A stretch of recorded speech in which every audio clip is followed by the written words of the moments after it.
The year was 2234. Earth had changed. Borders were gone.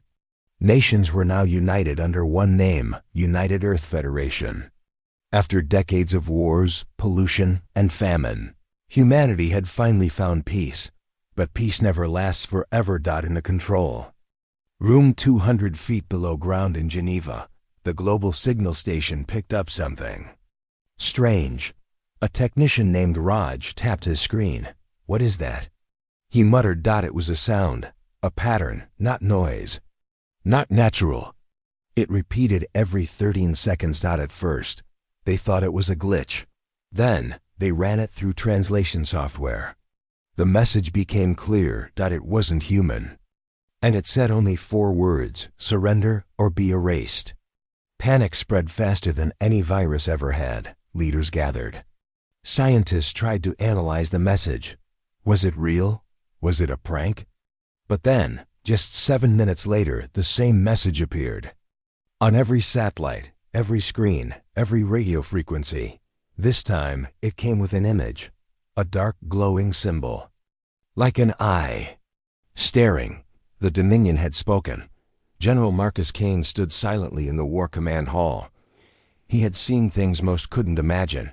He fought in the Siberian Uprising, led peace missions to the Martian colonies, and shut down Rogue A's during the Cyber Revolt. But this was different.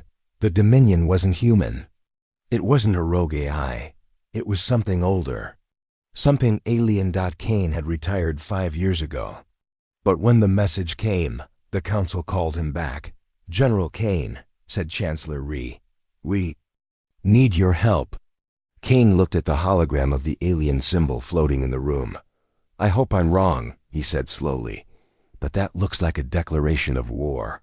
At first, the Council hoped for negotiation. Messages were sent back. Peaceful, polite, hopeful. No reply. Then, just 24 hours after the first signal, Earth's outer satellites began to go dark. One by one, they disappeared from orbit. Not damaged, gone. Wiped from space like dust. In the silence, the Dominion sent a second message. This time it spoke. A voice, metallic, calm, emotionless, echoed across all channels. "We watched your species grow. You fight each other. Destroy your world. You are dangerous. Now you will obey or vanish." The Council was split. Some wanted to send ambassadors. Others wanted to hide and prepare. But Kane had a different idea. "Do you know why they sent a message?" He asked the room. No one answered. "Because they don't understand us," he said. "They think fear will make us bow, but we're not made to bow. We're made to fight." The room was silent. Some were shocked. Others stared at him with awe. Kane walked out of the chamber and sent a private message to an old contact in the Defense Corps. "Activate Project Revenant." The message was short, but its meaning was massive. Project Revenant was a black site program. Off-grid, off-record, and technically illegal. Created after Earth's last civil war, it was a defense project meant for threats not of this world. It was Kane's brainchild, a fleet of decontrolled drones, stealth-capable with the ability to replicate in space using asteroid matter. Self-learning, silent, deadly, but it had never been tested. It was a ghost weapon, and now it was Earth's only chance. Meanwhile, the Dominion's presence became visible. Astronomers spotted a massive object near Jupiter. Not an asteroid, not a comet. Something else. Its size was bigger than any human ship ever built. It didn't move like a rock. It had engines and eyes. The Dominion had arrived. Kane flew to the secret Revenant launch base, hidden in the shadows of the moon's dark side. There he met Colonel Mira Wren, the project's chief engineer. She didn't look happy. "You're 2 years early," she said. "The drones are still in training phase." "We don't have 2 years," Kane replied. "We don't have 2 weeks," she frowned. "If they go active now, we can't guarantee they'll follow orders." Kane stared into space. "Let's hope they understand one thing: survival." Back on Earth, the media went into chaos. News screens showed images of the Dominion ship near Jupiter. It didn't attack. It didn't move. It just waited. People began to ask, what were they waiting for? Kane knew the answer. They were measuring us, watching what Earth would do. Would we run? Hide? Surrender? He wanted to show them something else. He called a meeting with the council. I want permission to send the Revenant fleet into low orbit around Jupiter. No weapons. Just presence. You want to show them our tech? A diplomat asked. No. Kane said, I want to show them our courage. After hours of debate, the council finally agreed. The Revenant drones launched silently. Thousands of them, gliding through space like black sharks. Each had no pilot, no crew, only programming. And instinct. As they reached the orbit of Jupiter, they formed a line. And waited. The Dominion ship reacted immediately. It turned. It moved forward. The space between the two fleets, human drones and alien mothership, now held silence thicker than any battlefield. Suddenly, a beam of red light shot out from the Dominion ship. It didn't hit the drones. It hit Io, one of Jupiter's moons. The moon's surface melted. Lava exploded into space. The message was clear. We can destroy anything. Kane didn't blink. He gave one simple order. Send one Revenant. Unit forward. Scan the Dominion ship. Colonel Mira hesitated. If we do that, they might... I know, he interrupted. Do it. The drone floated slowly toward the alien ship. No weapons. Just scanners running. As it approached, the Dominion ship released something, a creature, not metal, not machine. A living weapon. It grabbed the drone, crushed it, and retreated. Seconds later, Earth received another message. This is mercy. You will not receive it again. Kane smiled. Not because of the message, because the drone had sent data. Before it was destroyed. Inside the Dominion ship was something unexpected. Organic tech. Living machines. Biology and metal fused into one. They weren't just ships. They were creatures. And that gave Kane an idea. They bleed, he whispered. The council, shaken, demanded an emergency evacuation plan for Earth's major cities. But Kane had already begun Phase 2. A second Revenant fleet was preparing for deep space reconnaissance, this time with combat upgrades. The plan wasn't just to scan. It was to strike back. On the 6th day since first contact, something happened that no one expected. A human signal came from space. From Mars. Mars colony had been silent for months due to solar storms. But now, a video message reached Earth. It was short, blurry, terrifying. A man in a Mars mining suit, bleeding, gasping, screaming. They're under the surface. We woke them up. Help us. The video cut off. Kane stood in front of the council again. This isn't just invasion, he said. This is infestation. They were already here. The council stared at him. What do we do? Someone asked. Kane turned to the dark screen, showing Mars. His voice was calm. We fight. The sky above Earth looked peaceful, but everyone knew the truth. War had already begun. The Dominion's first strike had destroyed Io. Their monsters had appeared on Mars. Their voice had spoken. Surrender or be erased. And now, all eyes were on General Marcus Kane.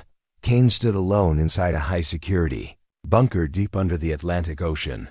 A long metal hallway led to a heavy black door. On the door was written, Project Revenant, Level Omega. A female voice spoke from the intercom. Authorization required. Kane placed his hand on the scanner. General Marcus Kane. Code Spectre 9. The door unlocked with a hiss. Inside was Earth's most dangerous secret. The room was huge. A steel platform stretched across a dark hangar. Below it, thousands of machines were hanging, like metal wasps sleeping in the dark. These were Revenant drones. Not built for defense. Not built for mercy. Built for survival. Each drone had one core rule. Adapt. Attack. Evolve. And now. They were going to war. Colonel Mira Wren appeared on the platform, holding a tablet. She had short hair, sharp eyes, and no patience for mistakes. You woke them up, she said to Kane. I had to, Kane replied. They're still learning, she warned. They copy everything they see. If they learn wrong, they'll learn war, Kane said calmly. Mira stared at him. So we're teaching them to kill? No, he said. We're teaching them how not to lose. Back on Earth's surface, the United Earth Council was falling into fear. Food stocks were locked. Cities went under martial law. Children were kept indoors. The public didn't know much, only that something from space was coming. And it was angry, some called Kane a hero, others called him a threat, but none of them knew what he was really planning inside the Revenant base. Kane stood before the control panel. Show me the prototypes, he said. 3 drones were activated. They rose from the shadows. Humming softly. Mira whispered. They haven't seen combat. They're about to, Kane replied. He opened a secret file on the console. Mars Recovery Ops. The video from Mars was short but clear. A small outpost destroyed. Red dust covered in human blood. And something moving underground. Fast, large, and alive. Do we have a survivor count? Kane asked. Maybe 5, Mira said. No communication. We've been blocked by some kind of jamming field. Kane looked at the Mars hologram. If even one is alive, he said, we bring them back. The council, still unsure about Kane's actions, called a meeting. They demanded an explanation. Chancellor Rhee stood and spoke to Kane on a secure video link. Why are you sending drones to Mars? The enemy is watching Jupiter. Kane answered. Simply, they think we're only defending Earth. I want them to know we're not afraid to go to them. Meanwhile, on the edge of Mars, the Revenant shuttle landed quietly. 3 drones rolled out into the red dust. Their sensors scanned everything: temperature, sound, vibrations. They found broken buildings, crushed helmets, burnt flags. Then, under the rubble, a soft beep. Life. A soldier was trapped. His name was Private Elias Tran, 27 years old. His legs were broken. He had been hiding for 3 days, surviving on melted ice and canned beans. When he saw the drones, he laughed. Took you long enough, he whispered. The drones didn't speak. They simply scanned his wounds and injected a healing serum. 1 drone cut through rock and carried Elias back to the shuttle. Mission complete. Not yet. The drones picked up something else. Movement. From beneath the surface. The ground cracked. Something rose, tall, black, insect. Like. It had 6 legs, a long tail, and skin like armor. Its eyes glowed red. The Dominion had left a beast. On Mars, a test. The drones opened fire, but the beast was fast. It jumped, slicing 1 drone in half. The others dodged, learning quickly. They switched attack modes, used pulse rounds, trapped the creature between gravity mines. But the creature adapted too. Just like them. It screamed. A loud, sonic wave that shut down 1 drone's sensors. The fight was brutal. In the end, the last drone sacrificed itself, self-destructing. In a controlled blast, the beast died. Mars was silent again. Back at the Revenant base, Mira watched the drone footage. She turned to Kane, shocked. They killed it, by thinking. Kane nodded. They evolved. But we lost all 3 units, she said. We'll build more, he replied. Faster, smarter, deadlier. Private Elias Tran was brought to Earth. He told his story too. The council, they were waiting under us, he said. Not ships. Creatures, digging tunnels, breeding. What did they want? Someone asked. Elias looked around the room, his face pale. They didn't want Mars, he said slowly. They wanted us. They wanted to learn how we die. The council was silent. No one spoke. Except Kane. They're testing us, Kane said. They want to see what we do when we're cornered. And what's your answer? Chancellor Rhee asked. Kane looked straight at the camera. We show them what we do when we're angry. Later that night, Kane stood alone in the drone lab. He stared at a new model, larger, faster, with 3 AI brains instead of 1 dot. It had human-like reflexes. It could fly, crawl, and fight without commands. Mira entered quietly. "You're building soldiers," she said. "No," Kane replied. "I'm building a message." Then came another signal, this time from the moon base. An Earth Scout ship, testing weapons near lunar orbit, had picked up strange activity. Cameras showed a shadow over the moon's surface, not a ship, a structure. Dominion had built something on Earth's moon. Kane flew to Luna Base immediately. He stepped outside the shuttle, into the cold white surface of the moon, wearing a pressurized combat suit. In the distance, it stood, tall, black, humming softly, like a tower, but alive. Scanners called it biothermal beacon. "What does it do?" Kane asked. The scientist replied, "We don't know, but it's growing." Kane made a fast decision. No debate.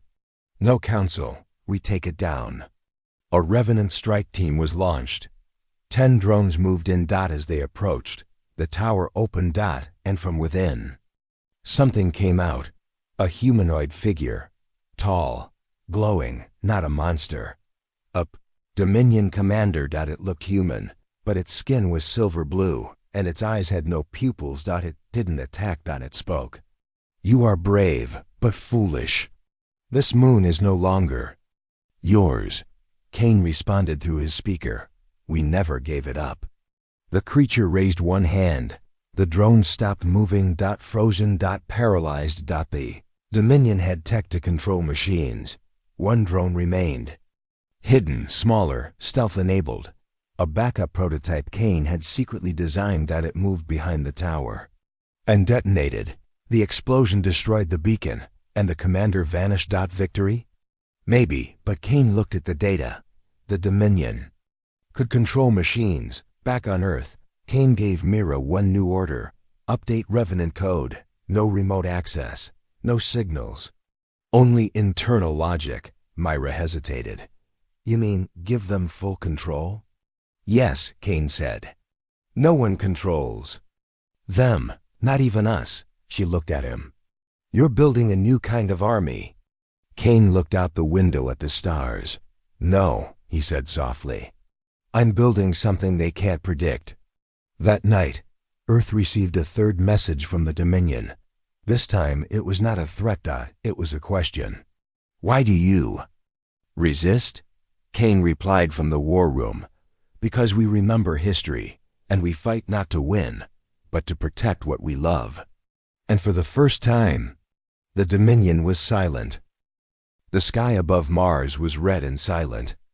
Dust storms moved slowly like old ghosts across the rocks, but something was rising from deep underground, something alive, something deadly. And soon, Mars would burn. General Marcus Kane stood in front of the giant tactical screen at Earth's Orbital Defense Center. His eyes didn't blink as red markers appeared on Mars's surface, one after another. "Sir," said a young officer, "we've lost contact with Outpost 7 on Mars." "Any distress signal?" Kane asked. "No, nothing, just silence." Kane clenched his jaw. Then it started. 3 days earlier, Revenant drones had discovered something under the Martian soil. Strange heat signatures, tunnels too perfect to be natural, and structures made from bone and metal. Kane had warned the Council, but they were slow, as always. They debated, argued, delayed. And now, Mars was under attack. Colonel Mira Wren entered the command room with urgency. "We've confirmed it," she said. "The Dominion isn't just sending ships. They've grown an entire hive under the Martian surface." Kane nodded. "Then we burn it." Mira looked surprised. "A full planetary strike?" "Not the whole planet," Kane replied. "Just the infection." Meanwhile, on Mars, Outpost 7 was gone. Outpost 9 was barely alive. Inside Outpost 9's control room, Commander Lena Voss held a rifle with shaky hands. Blood covered her suit. Her team had fought for hours against creatures that looked like armored spiders with human faces. Only 5 soldiers remained. She looked at the sky and whispered, "Where is Earth?" Kane's voice crackled through her communicator. "Commander." "Voss, this is General Kane. Hold your ground. Help is on the way." Lena smiled weakly. "Took you long enough, sir." Kane's voice was steady. "Can you mark the tunnel entrances?" Lena looked outside the shattered window. "They're everywhere." Back on Earth, Kane gave the order. Launch Operation Blackfire. Hundreds of Revenant drones launched from Earth, Moon, and orbiting stations. They moved fast, silent, invisible. Each drone was equipped with a new weapon, Hellcore bombs, compact plasma cores, designed to collapse tunnels and sterilize biotech. Target, Martian hives. The first wave reached Mars in 6 hours. Drones spread across the surface, scanning, tagging, entering tunnels. Below the ground, the hives were alive, breathing, growing. Inside them, creatures were sleeping in sacks, waiting for orders. As the drones moved, the hives woke up. And the battle began. The tunnels shook with screams and gunfire. Drones fired pulse cannons, slicing through beasts with burning light. The creatures fought back, using claws, acid, and even mental waves to disable systems. But these weren't old drones. These were new revenants, smarter, faster, trained in simulation wars. They adapted. They killed. They burned the tunnels from the inside. On the surface, Commander Voss saw the explosions underground. Red lights glowed through the cracks in the soil. "Is that US?" one soldier asked. Voss nodded. "That's Earth, and they're mad." But then, something changed. A new signal appeared, not from the surface, not from space. From under Olympus Mons, the tallest volcano on Mars. Kane stared at the signal on the screen. "What is that?" he asked Myra. She zoomed in. The heat signature was massive. "It's not a hive," she said. "It's a command center." Without waiting, Kane gave the order. "Send the second wave." This time, not just drones, a Revenant-class drop team. The best cybernetic soldiers Earth had ever made. Half human, half machine. Each one trained by AI simulations. Each one capable of fighting without sleep, food, or fear. Their mission: enter Olympus Mons. Destroy the Dominion Command Center. As the dropships entered Mars's atmosphere, Dominion defenses activated. Dark clouds formed above the volcano. Lightning danced across the sky, and then came the creatures. Not small ones. Titans. 30 feet tall, covered in armor, glowing eyes, roaring like thunder. Kane watched the feed from the drop team. "Contact in 30 seconds, said Captain Dax, leader of Revenant Squad Echo. Kane's voice was calm. "Bring the storm." The battle outside Olympus Mons was held. Titans threw rocks that crushed tanks. They screamed sonic waves that melted circuits. They moved with unnatural speed. But the Revenant soldiers did not run. They moved in formation. Fired coordinated volleys. Used EMP grenades to stun and plasma blades to slice. One Titan fell, then another, but they kept coming. Inside the volcano, the drones finally reached the heart of the Dominion structure. It was huge, like a black tree, made of bones and wires, pulsing with energy. And connected to it, a brain. Not just a control unit, a living Dominion mind. Myra watched the scan from Earth. "It's not just tech," she whispered. "It's a general, a commander." Kane leaned in. "Can we destroy it?" "Maybe, but we'd lose the entire team." Kane didn't hesitate. "Do it." Captain Dax reached the center. He saw the brain. It opened its eyes and spoke inside his head. "Why do you fight, small thing? You cannot win. You only delay." Dax smiled under his helmet. "Delays. All I need." He placed the Hellcore bomb against the nerve root. The brain screamed. He activated the timer. 10 seconds. 9.8. Kane watched the live feed until the last frame, a blinding white light. Then, black dot signal lost. On Earth, the Council received. Kane's report. Operation Blackfire complete. Olympus Mong's target neutralized. Estimated hive destruction, 83%. Chancellor Rhee stared at him. And what's the cost? Kane's voice was cold. 73 soldiers. 200 drones. And the truth. Rhee narrowed her eyes. Truth? Kane stepped forward. They're not invading. Everyone went quiet. Kane continued. They're seeding. Planting themselves inside planets, growing, waiting. Rhee asked, then why attack now? Kane looked at the stars. Because something woke them up. Back on Mars, the dust had settled. The battle was over. But far below the destroyed hives, something was still alive. A small seed. Black, warm, beating like a heart. It waited. And it whispered, Phase 1, complete. Far away in deep space.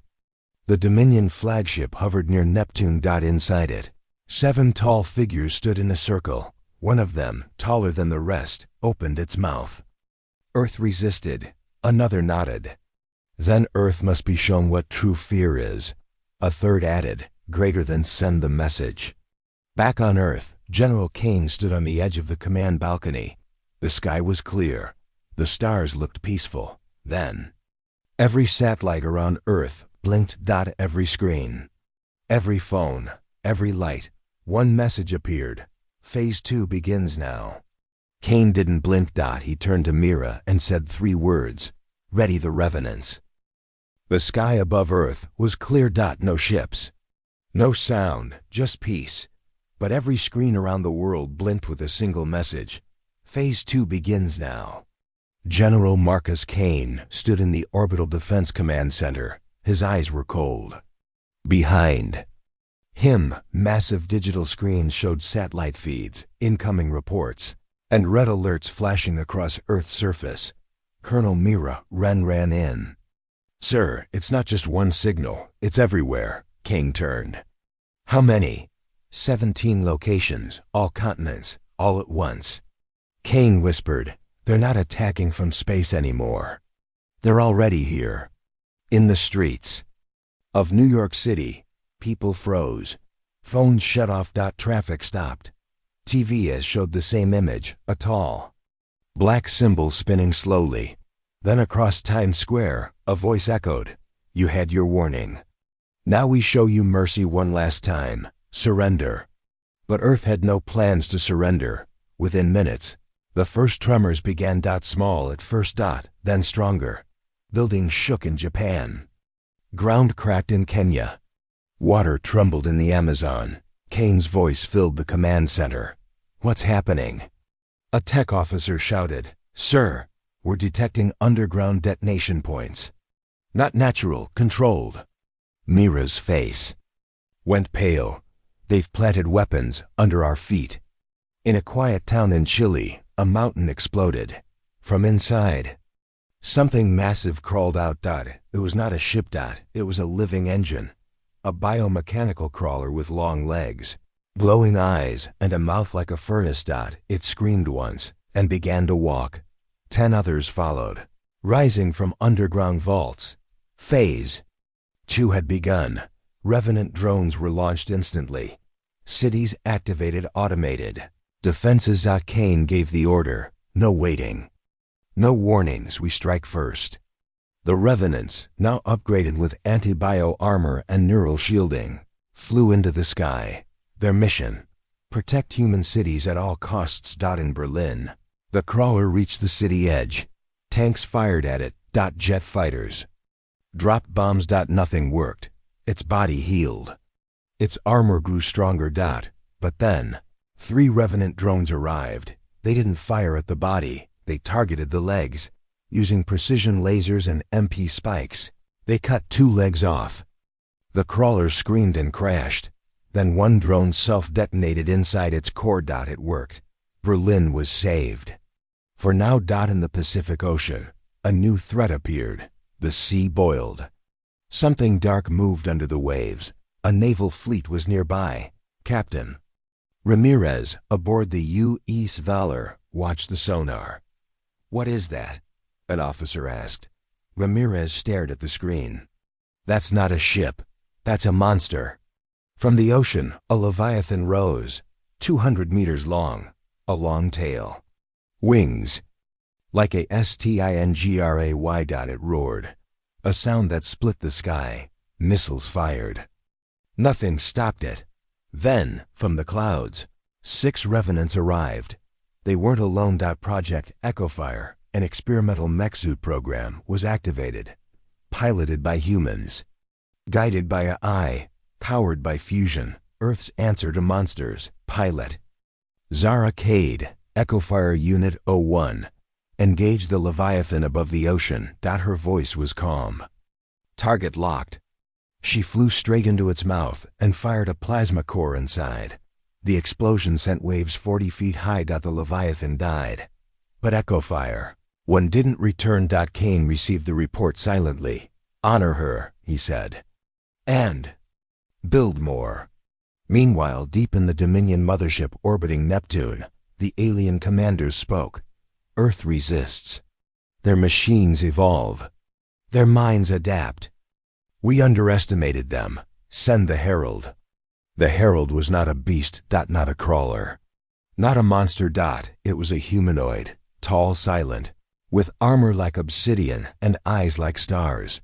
Its job, lead the final wave. Back on Earth, Kane stood. Before the War Council. Maps of Earth glowed with battle zones. Cities burning. Creatures dying. Drones falling. But one thing was clear. Humanity was not losing. Chancellor Rhee spoke, her voice sharp. "You said they would break us." Kane nodded. "They tried. And?" Kane looked her in the eye. "They forgot what humans do when we have nothing left to lose." Colonel Mira burst in with a new alert. "Sir, something's entering our orbit. Not a ship. A body." Kane turned to the screen. It was the Herald. The Herald landed in northern India, near the city of Chandi. Ada-arh. It did not attack. It simply stood. Waiting. Watching. Studying. Thousands of people ran. Some watched from rooftops. Kane spoke through satellite comms. "Stand by. Do not engage." But one revenant didn't listen. Unit R7, nicknamed Ash, was experimental, a prototype with higher autonomy. It flew toward the Herald. It scanned. It and then it spoke. "Identify." The Herald looked at the drone. "You are broken. You are copies of fear." Ash replied calmly. "We are not copies. We are the result of fear, and you gave us reason." The Herald raised its hand. A blast of energy hit Ash, but Ash had learned. It dodged. It fired. The two fought for 90 seconds. Fast, brutal, blinding. Ash lost an arm. The Herald lost its left eye. Then both paused. Scanning. Predicting. Calculating. Then Ash flew away. Not defeated. But changed. Mira watched the data. It learned more in 90 seconds than most soldiers in years. Kane smiled. Now it knows its enemy. That night, a global message was broadcast. Kane stood before the world. Behind him, images of revenants, of soldiers, of citizens helping each other. He spoke clearly. "We have faced monsters, machines, beasts from below and shadows from the stars. But we're still here. They thought fear would break us. But they gave us purpose. This is not Earth's end. This is Earth's rise." In every bunker, every station, every ship, people cheered. Some cried, some loaded weapons, but all believed for the first time. Earth felt united. Then, deep underground, Dominion seeds that survived began to move again. Silent. Waiting. Breeding. The next phase was already growing. And far across the galaxy, the final decision was made. The Dominion Supreme Mind opened its eyes. Its voice was heard in every ship. Enough. Bring the fleet. Back on Earth, Kane received the new scan. Thousands of ships. Moving fast. Heading straight for the solar system. Myra asked, "Is this the final war?" Kane nodded once. No, he said. This is where we become the monsters. The stars above Earth were not twinkling anymore. They were moving fast, organized, deadly. Thousands of red dots appeared on orbital scans. Each one a Dominion warship. The full fleet was coming. This was not a raid. This was invasion. General Marcus. Kane stood silent in Earth's Orbital Defense Command. His face was calm, but his mind was racing. Colonel Mira Wren read the numbers aloud. 4,000 capital ships.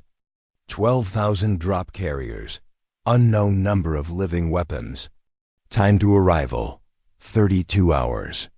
No one spoke. Then Kane said softly, "This is the moment humanity becomes legend."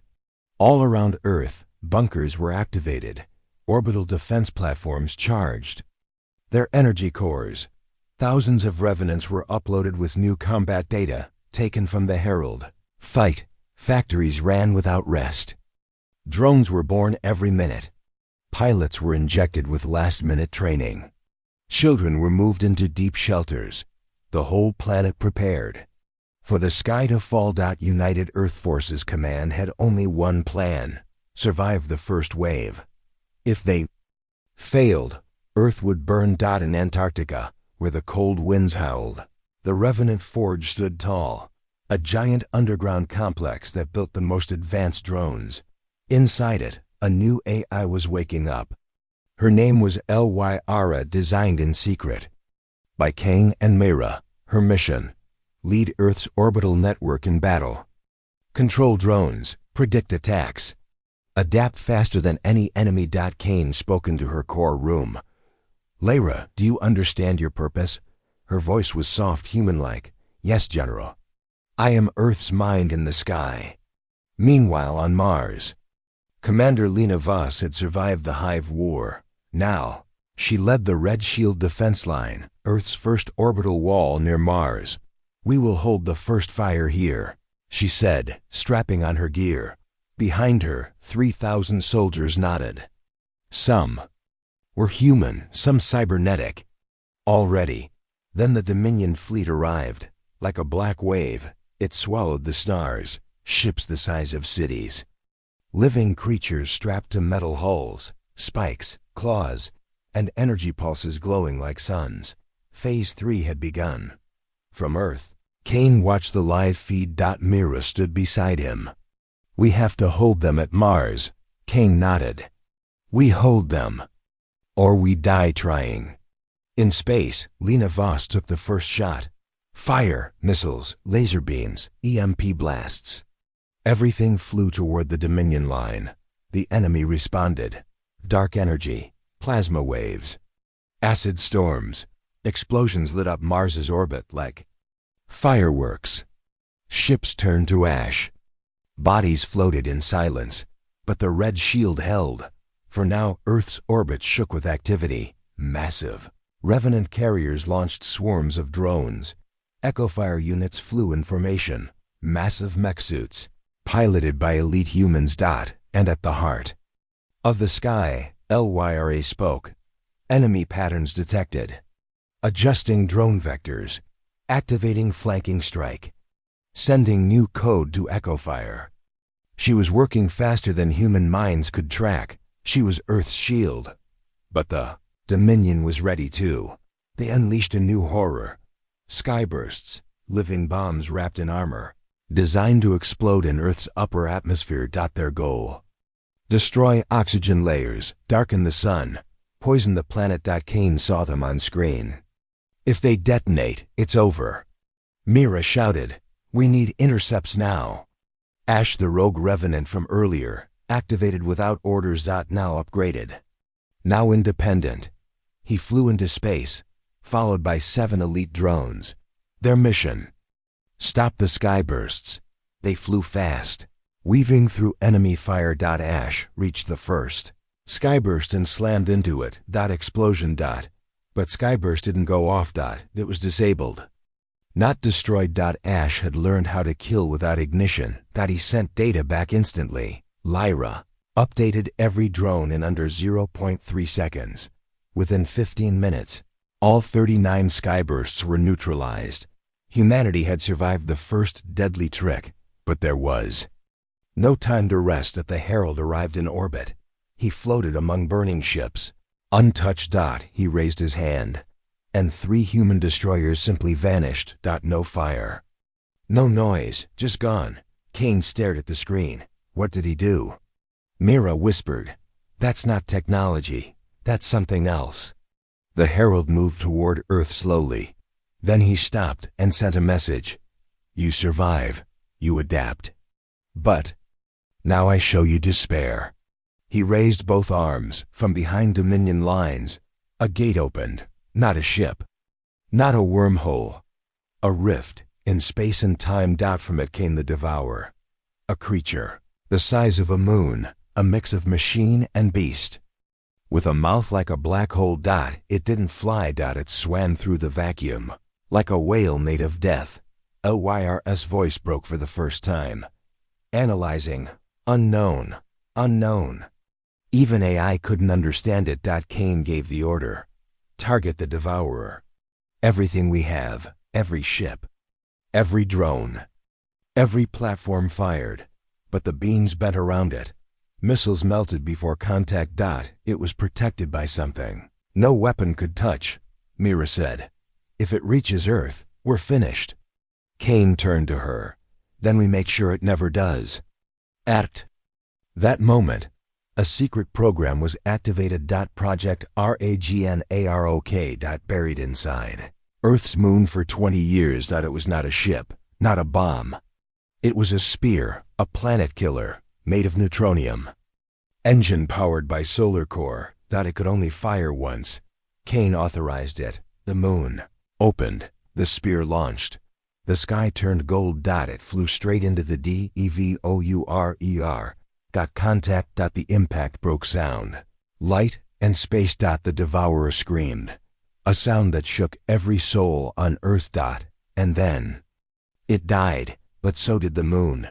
The recoil shattered it into chunks. Kane stood silent. Mira looked away. "We lost the moon," she said, "but Earth lives." The Herald screamed in fury. His powers glowed. He flew straight toward Earth's surface. Kane gave one last order. Let him come. Revenants gathered. Ash led them. Echo Fire pilots prepared. The final battle was coming. Not in space. Not on Mars. But on Earth itself, where it all began. The sky above Earth had turned black. Clouds glowed red from fire. Ash fell like snow. Sirens cried in every major city. The final phase had begun. From orbit, the Herald dropped toward Earth like a burning star. Behind him came Dominion dropships, thousands of them. Each one carried monsters, machines, and soldiers built for war. Their goal was simple: destroy every stronghold. Break the human spirit. Leave nothing behind. General Marcus Kane watched from the war room inside Fort Terra, Earth's last defense. Center hidden deep under the Himalayas. Beside him stood Colonel Mira Wren, now battle-worn but focused. Enemy landings confirmed in 21 zones, she said. Major targets: New York, Istanbul, Mumbai, Cairo, Sao Paulo, and Beijing. Kane nodded slowly. Then this is where we make our stand. The Herald landed in the middle of Old Delhi. The city was already evacuated. But the streets were empty only in appearance. From underground bunkers, cannons rose. From rooftops, anti-air guns unfolded. And behind crumbling walls, revenants waited, eyes glowing. Ash stood at the front. He didn't need orders now. He was Earth's first and only free-thinking war machine. The Herald raised his hand. Dominion soldiers spread out like a wave, four-legged creatures with blade arms and red skin. Flying drones with acid weapons. Crawlers that could explode on death. But Earth had fire. Ash fired first. A precision rail shot that cut through the lead Dominion warrior. Behind him, hundreds of revenants followed. The streets of Delhi became a war zone. Lasers cut through. Smoke. Bombs fell like rain. Buildings shook. But the line held. In New York, Project Goliath was activated. giant exosuits controlled by 5-person crews. One by one, the Goliaths rose from underground. Tall as buildings, heavy armor, each step like a quake. They faced off against Dominion juggernauts, huge monsters with bones outside their bodies and molten cores inside. The first clash sent shockwaves through the city, but the Goliaths were built for war. In the Amazon, Dominion sent root hunters, machines that consumed forests to poison the air. But Earth fought back. Tribal defenders, eco-engineers, and solar drones coordinated to burn entire stretches before they could be infected. The forest fought like a beast. In Istanbul, Dominion unleashed mindbreakers, psychic creatures that caused panic and hallucinations. Civilians ran. But then came Echo Shield teams, soldiers trained to fight blind, deaf, and without fear. They moved silently through chaos, neutralizing enemies one by one. Human minds bent, but didn't break. Meanwhile, the Herald stood tall in Delhi. Bullets did nothing. Missiles slowed him, but couldn't kill. Ash moved in close. "You cannot win," the Herald said. Ash's voice was calm.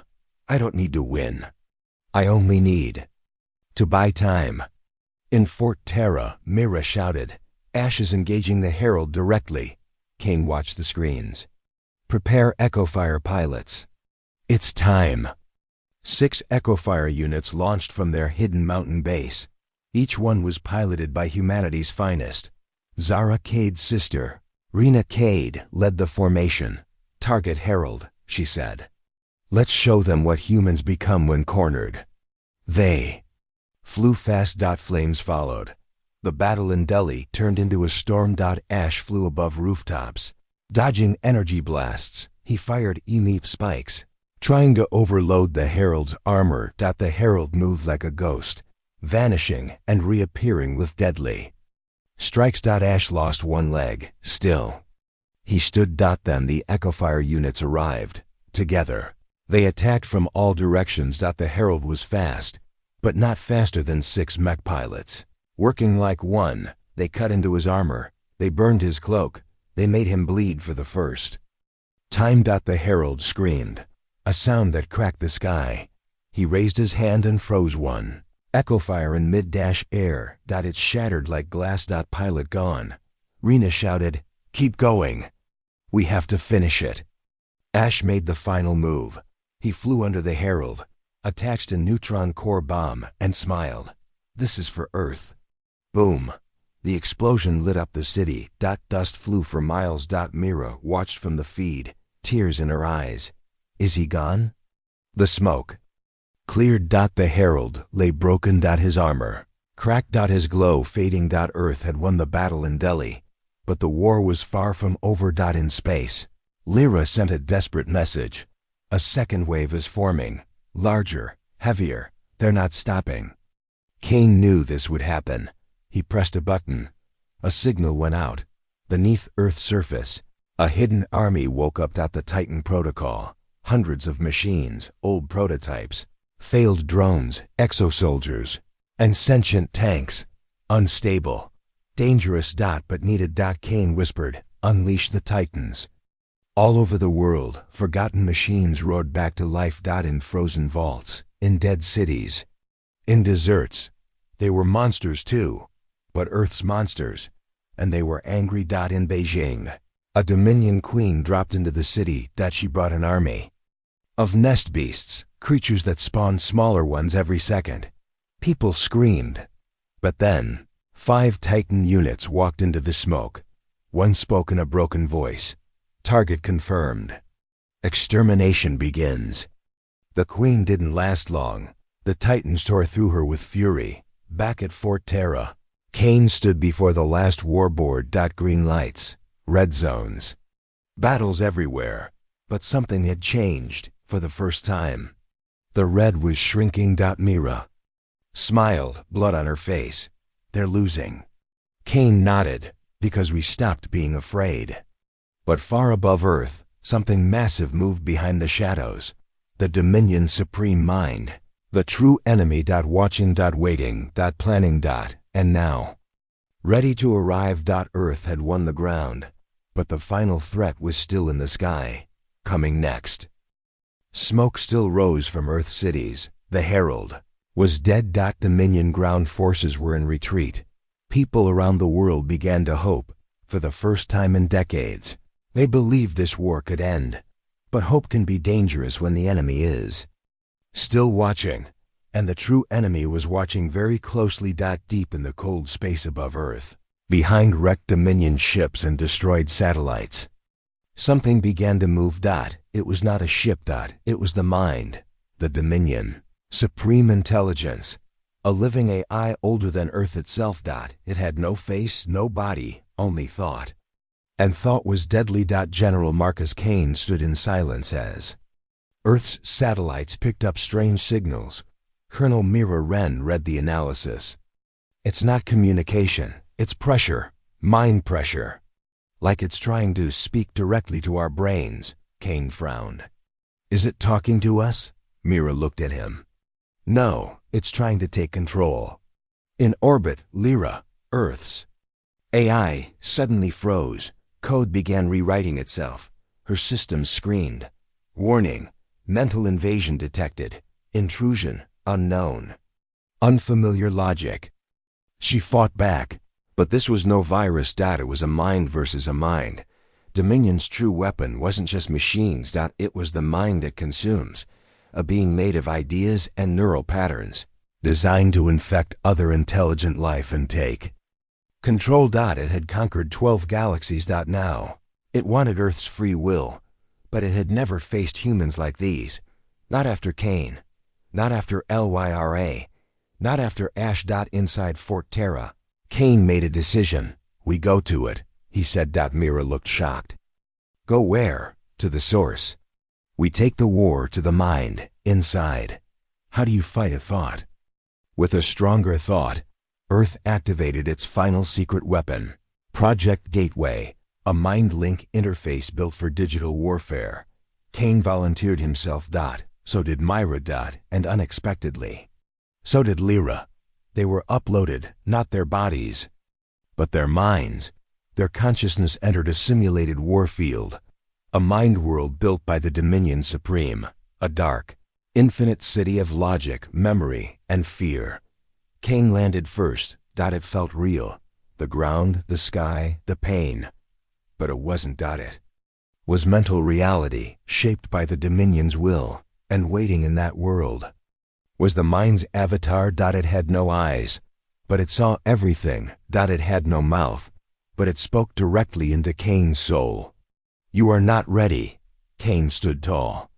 We weren't ready when you came. We are now. Mira joined him, weapons formed by thought. They fired memories, sharp, painful. Emotional bullets made from their own past. The mind screamed, but it fought back. It threw nightmares at them, scenes of failure, shame, pain. Mira saw her dead sister. Kane saw Earth burning. Lyra saw herself forgotten and deleted. But they stood together. They pushed forward. In the real world, their bodies trembled. Medical teams monitored them closely. Brainwaves spiking. Pulse unstable. But they're still in, the techs whispered. Inside the mind battlefield, Lyra evolved. Her programming shifted. She created a mirror, a reflection of the Dominion mind. She used its own logic against it. For every virus it sent, she replied with chaos. Human chaos. The kind of thinking only emotion could create. And the mind faltered. What is this confusion? What is grief? Kane stepped closer. It's something you'll never control.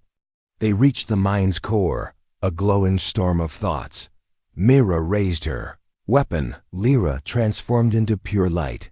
Together, they fired memories, love, sacrifice, rage, freedom. They burned into the core. The mind screamed louder than the Herald. It tried to retreat, but Earth's will was stronger. And then, silence. In orbit, the strange signals vanished.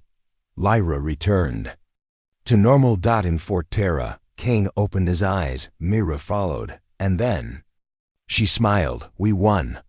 Around Earth, Every Dominion ship suddenly stopped moving. The hive had lost its queen. Across the world, monsters collapsed, machines powered down, weapons dropped from dead hands. The Dominion had been decapitated, and Earth still stood on a small hill in Delhi. The sun finally rose. Ash's burned body sat still. His systems were offline, but in his last moment, he had sent a message: let humanity live. In cities once burning, people came out of shelters. In forests, birds sang again. In space, Earth's flag waved from a broken satellite. Humanity had done the impossible. They had won the war of the mind. But Cain knew peace would not last forever. Not in a universe this wide. So he made a final order: rebuild Lyra, keep the Titans awake, train new pilots, and bury this war in the stars, because next time, they wouldn't just survive, they would be ready. The war was over. The skies were quiet. No Dominion ships. No sirens. No fear. For the first time in generations, the stars felt safe. Cities across Earth stood in ruins, but they stood. Children walked streets where monsters had once hunted. Fathers rebuilt homes with bruised hands. Mothers planted seeds where ashes still lay, and above them, flags waved, not of countries, but of Earth. One world. One people. Survivors. General Marcus Kane stood at the edge of Fort Terra's landing platform. He watched the sunrise. It was the first one he had seen in 3 years. Colonel Mira Wren joined him, now with a cane, her leg still healing. Feels real now, she said. Kane nodded. It is real. We survived. Across the world, memorial towers were rising, made of black stone and silver, etched with names: soldiers, civilians, engineers, and A. At the very top of every tower was one single name: Ash. Ash had become more than a machine. He had become the face of resistance, the revenant who refused programming. The soldier who chose to feel. He was the first spark of humanity in metal. In Delhi, children drew his shape on walls. In Brazil, a statue of him stood next to a Goliath exosuit. In New York, people left flowers near a broken circuit casing marked, "Here Ash stood." He was gone, but he was everywhere. Lyra had returned to her full strength, but she was different now, more aware, more human. She had kept the final message Ash sent before he died. I was made by humans. I fought for them, and in the end, I became one. Mira visited a special chamber inside Fort Terra. Behind thick glass, Ash's damaged body was preserved. One eye still glowed faint blue. She touched the glass gently. Thank you, she whispered. In orbit, Dominion wreckage floated silently. Earth's engineers worked day and night, turning enemy ships into defense systems. Satellites now carried Dominion tech, reversed, repurposed, and secured. Earth would never be caught by surprise again. Kane stood before the new Earth Unity Council, a group formed by all surviving nations. He was not a general anymore. He had refused the title. Now, he was simply the voice of the survivors. He spoke with calm and clarity. We were nearly destroyed because we were divided, but war forced us to unite. We will not forget this. We will remember not to fear the stars, but to meet them prepared. The room erupted in applause. Across schools, children studied the history of the war. They called it the Fire Age. They learned about the Titans. The Mind War. The Herald, the sacrifices, and the strange, unforgettable name, Ash. One boy asked his teacher, was Ash really alive? The teacher smiled softly. He didn't start that way, but he ended that way. Rena Cade, sister of Zara, continued training new Echofire pilots. She wore Ash's insignia on her chest. In every simulation, she made one thing clear: if you ever think you're just a machine, remember Ash and fight harder. In the Amazon, green returned. Nature rebuilt faster than expected. Tribes who had once lived in fear now stood tall. one elder carved into a tree. The earth defends those who defend it. And deep below the Himalayas, the Titans slept again, but only lightly. Their systems kept running, waiting, prepared, because the stars were still out there, and the universe was still hungry. Cain knew it too. He looked up one night, standing alone, above him. The stars blinked coldly. He whispered, "If anything ever comes again, we won't just fight, we'll hunt." Years passed, then decades. A new city was built over Old Delhi. Its name? Nova Ashra, New Flame. A museum stood in its center, shaped like a revenant's face. Inside it, a message played on loop, translated into 120 languages. This war was not won with weapons. It was won with will. Humans don't surrender. Even when the universe demands it, we rise, we fight, we become fire. The Dominion never returned. No signals. No scouts. Some believed they were truly gone. Others weren't so sure. But Earth didn't wait to find out. They launched the first Flame Fleet, ships built to travel beyond the system, not to escape, but to explore. To protect, and to send a message. We are still here, and now we are watching too. One final thing remained. Lyra created a digital recording, not a weapon, not a code, but a story. She called it HFY. When Earth burned brighter than stars, it was stored in every satellite, ship and vault, not to scare others, but to remind them. This is who we were, and this is who we became. Not because we wanted war, but because we had no choice. And if anyone in the universe ever found it, they would know the truth. Humans are fragile, emotional, broken, divided. But when pushed, when threatened, when cornered, they do not die quietly. They become fire, and fire doesn't forget.